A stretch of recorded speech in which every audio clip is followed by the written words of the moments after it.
tuned in to the Andrew Lawton Show. In British Columbia, a furthering of what's become the norm now in politics, which is the war on plastic. Now, I spoke about this a few weeks back on this show, and we talked about why the government was just so scientifically wrong to view plastic as a toxin, but that is effectively what it's committed to doing at the federal level.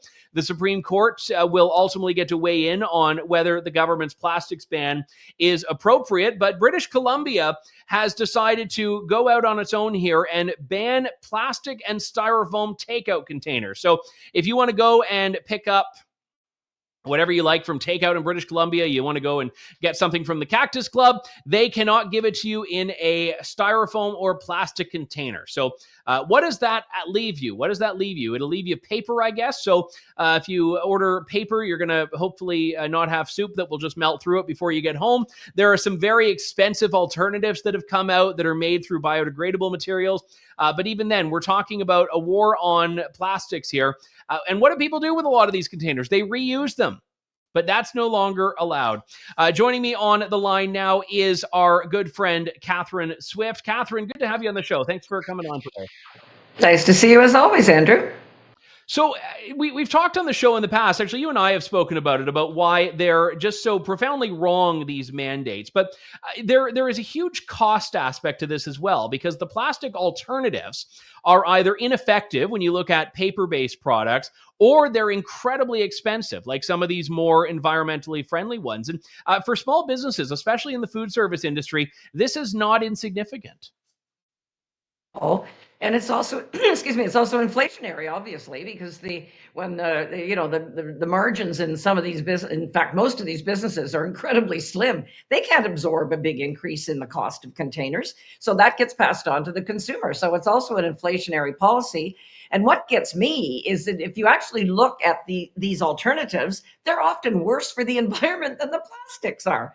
There is a good solution here. The plastics industry in Canada has actually been very innovative and productive in putting forward solutions. For starters, we have a lot more, I guess, calling it biodegradable plastics might sound like an oxymoron, but there are products that are biodegradable and look some of them aren't really plastic, but they look a lot like plastic and they perform the functions pretty much equally as well as plastic. And a lot of, as you say as well, the whole legal environment is up in the air right now. We had a federal court decide Stephen Guilbeault and his plastics are toxic notion was not scientific. It had no basis in reality or science or fact. And so they overturned that decision. So right now we're kind of in limbo. Guilbeault has said he'll appeal it, but he hasn't done it yet. And as we know, the courts don't tend to move very quickly in this country. And we're likely to have an election, at least in the next 14 months or so, please.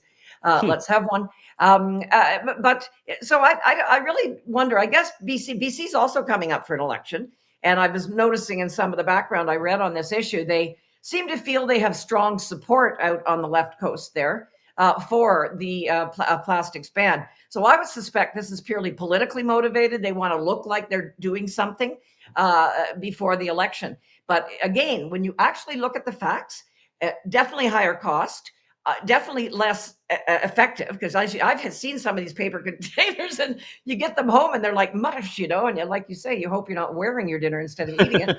But also, when you actually do the research on them, they're actually often worse for the environment. So a lot of this is tokenism, as you say, virtue signaling. And what worries me in particular, and again, we'll have to dig into it a wee bit more, but what worries me in particular about this BC's plans is apparently their next step is things like plastic film, like what you see a lot of your food in, and plastic containers like styrofoam and some other plastic versions that contain meat and things like that. When you get into replacing these things, you're getting into unsanitary food, because these items are incredibly effective. They keep things clean. They keep our food clean and fresh. They often are good for the environment, because if you have stuff that stays fresher longer, you don't throw it out. You're not wasting anywhere near as much food. So I think that next step could be even worse in a number of ways, and even stupider, frankly, for the environment. So I think we got a lot of virtue signaling going on here. We've got also this unsettled legal environment where we don't know, if it's going to be appealed.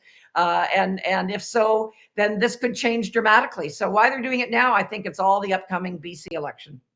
And interestingly enough, we've seen in other jurisdictions with various bans, such as Calgary, that even environmentally friendly reusable alternatives are captured by the ban. There was a case in Calgary where a store decided to have its own reusable bag, and it was told, no, no, no, because of the plastic bag ban, you can't do this. And and at BC, I was looking at this, and it sounds like their ban is even going to capture some compostable plastics and biodegradable plastics. So they're doing the same thing, which is that even some products that have been made specifically to avoid the purported issues with plastics are still being banned anyway. Yeah, no, this is what I was alluding to earlier. Yeah. We have a very innovative industry in Canada. They're coming up with good stuff all the time that recycles. A lot of plastics are almost infinitely recyclable as well. If we had some better recycling systems, we'd have much less of an issue with plastics in general going into waste. And that's somebody's behavior. That's not necessarily banning or whatever. That's people's behavior that has to change, but also to make it easier for people by making these processes of recycling and so on a lot more transparent, a lot more convenient, and so on. But you're absolutely right. I know for me, my kids laugh at me because I call myself the container queen. Whenever I see a container, I love that container. I'm going to keep it and I recycle them myself multiple times until they virtually fall apart. And I know an awful lot of people that do the same thing. So one of the innovativeness of the industry is not being acknowledged and accepted. And I know the story of that Calgary. It was a food co-op.